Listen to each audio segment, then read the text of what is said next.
The news in English on 98.0 Brit of FM.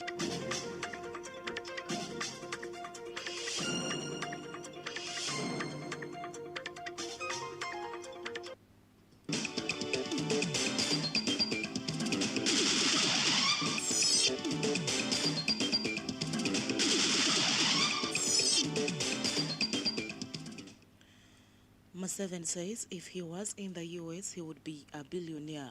Magistrate remanded over theft of 402 million shillings. Uganda's failure is still being gambled after its kissed 1 year of independence.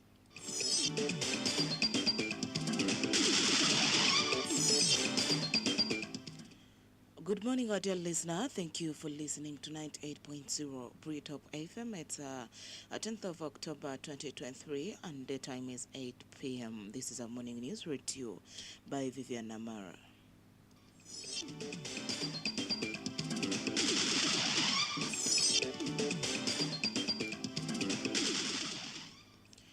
President Museveni has underscored the role of regional integration, noting that if he was in the United States of America, which has a big market, he would now be among the billionaires. Museveni said USA is successful because they united the 13 colonies and they kept on expanding.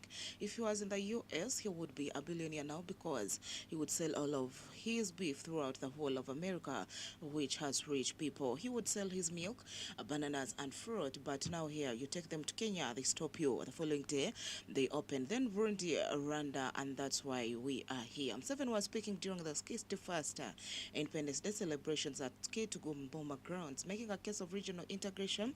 The president said Uganda produces large quantities of maize, beef, milk, coffee, and bananas, among others, but was quick to point that little is consumed locally and the rest lacks market. He, however, noted that with regional integration, it would be prosperity for the producers of these goods.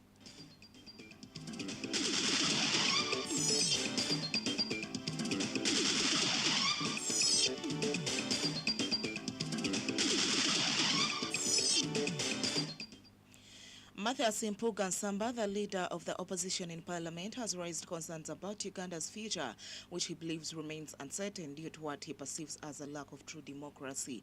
In a statement marking Uganda's 61st independence anniversary, Mpuga expresses disappointment with the journey of the nation since independence. He believes it reminds Ugandans of the significant shortcomings in their transition from colonial rule. Mpuga points to the aspirations of Uganda's founding fathers for a nation where citizens would have complete control and better governance than what the colonialists left behind. However, he urged that Uganda has fallen short in three key areas. One major concern is the removal of presidential term limits in the 1995 constitution, favoring NRM government led by President Yoweri Kaguta Museveni. Mpuga believes this has affected the country's democratic principles.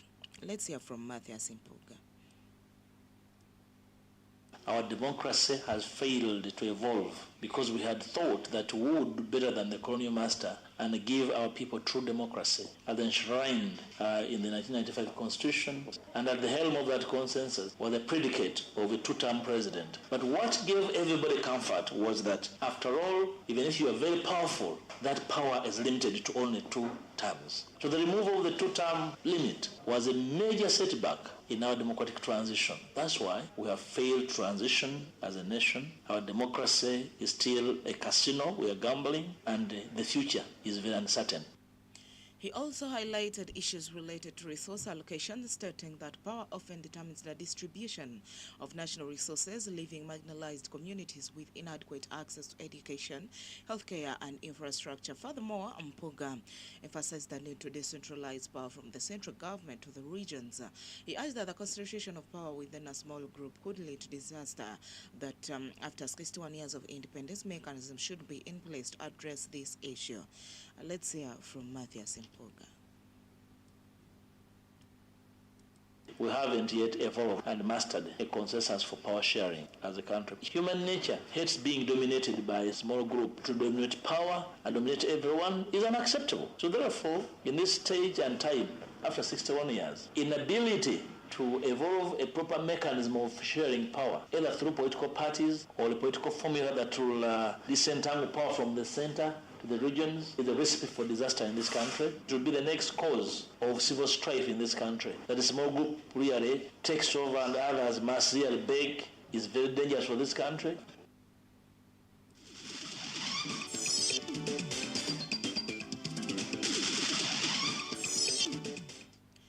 Businesses in Kamocha and surrounding areas have been forced to close. It came after the military and the police stopped NUP supporters and their leaders from converging at their headquarters for a press conference and national prayers for those allegedly killed, arrested and kidnapped in the 3 years of the party's existence. NUP party president Robert Kyagulanyi, aka Bob Wine, was said to be the chief celebrant. However, yesterday morning, police and army sealed off all roads leading to the NUP headquarters and blocked both traffic and pedestrians. Those who insisted on moving were promptly arrested and driven to Kira Road police station. It is not yet known how many have been arrested so far. However, among those arrested are NUP Secretary General David Lewis Luongoya, spokesperson Joel Senyonye, and Fred Nyanzi, the Secretary for Mobilization. The trial is being kept at Kira Road police. Also arrested is one Bishop Tomsange William from Mitiana, who was later to lead the prayer. Speaking at the checkpoint where he was stopped from continuing to the NUP offices, Tomsange said it was unfortunate that the government was stopping people from holding prayers on a day that Uganda gained independence. So let's hear from Tomsange.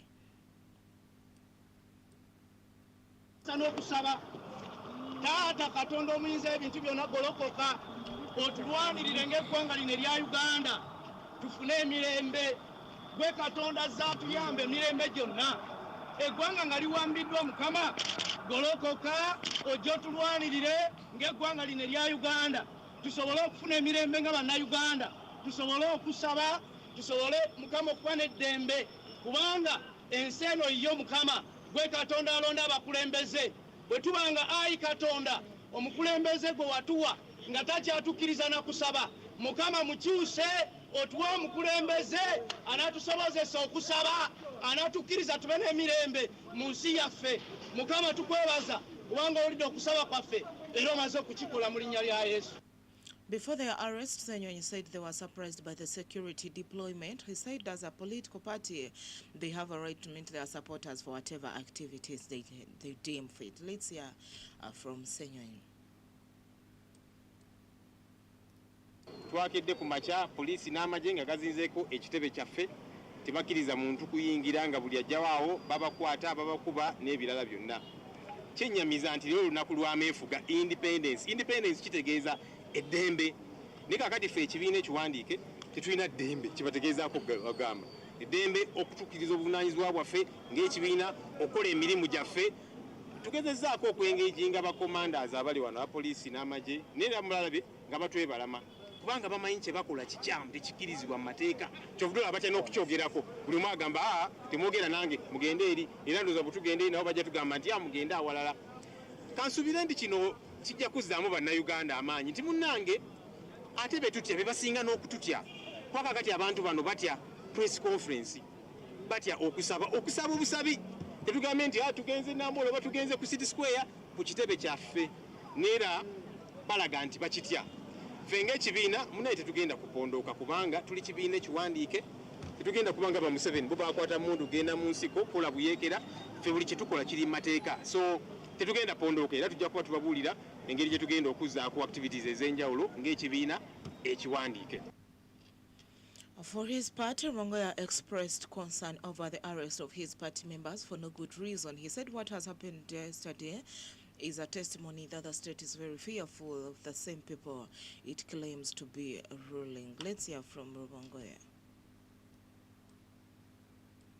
When we say that this is a criminal regime that takes over this country, you can see what we mean. Because today we had invited the families of victims, old women, old fathers, who, have been blocked, some of them arrested, and that kind of thing. So we condemn that in the strongest terms possible, but the people of Uganda should not give in or give up. Our struggle will end in victory. And I think this is clear to show you that these people fear the people so much. So for us, what we can call upon the people through our mobilization and teams and everything, let us understand our power as a people. These people fear any gathering So when our president communicated that today we are coming for prayers, automatically they got to fear so much. But also it is clear that those who are celebrating independence don't know what they're talking about, because you cannot be in a country that says it got independence 61 years ago and see what is going on in this our country. Alex Waiswa Mufumbiro, the NOP deputy spokesperson, said the security forces' actions of arresting people shows that Uganda is not yet independent. This is Alex Waiswa.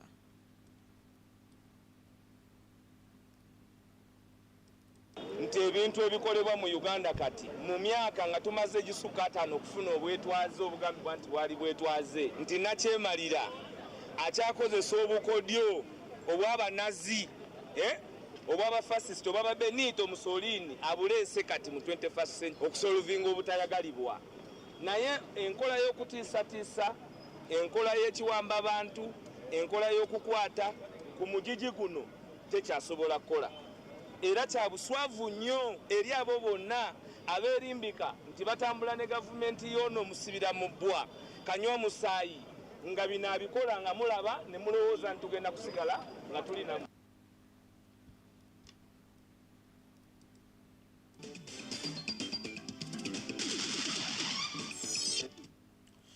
The Chief Magistrate's Court in Nebe District has remanded Peter Kachan, pressed by the Grade 2 Magistrate of Bali Magistrates Court in Kayunga District at Coach Prison on charges of theft of money made to compensate the community. The court presided over by Mr. Cyrus Senogamawano had from the prosecution that Kachan was mediating the land conflict between the Ministry of Defense and the 67 community members of Kuyo Angal for the compensation in relation to the damages caused by UPDF in 2003, and ended up swindling the money totaling 402 million shillings. The prosecution also contends that Kachan received the money from the Ministry of Defense and to compensate the community, but failed to deliver the money to the community members. Then this forced the community members to seek justice through the courts. Mr. Kachan, aged 55, a resident of Panyang in Pakwashi district, was remanded until October 13th, 2023, when he shall return to court for a bail hearing.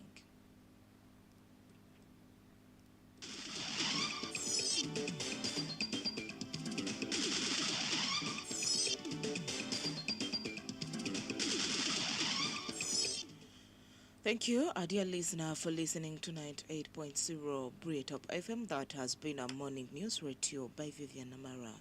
Have a blessed day.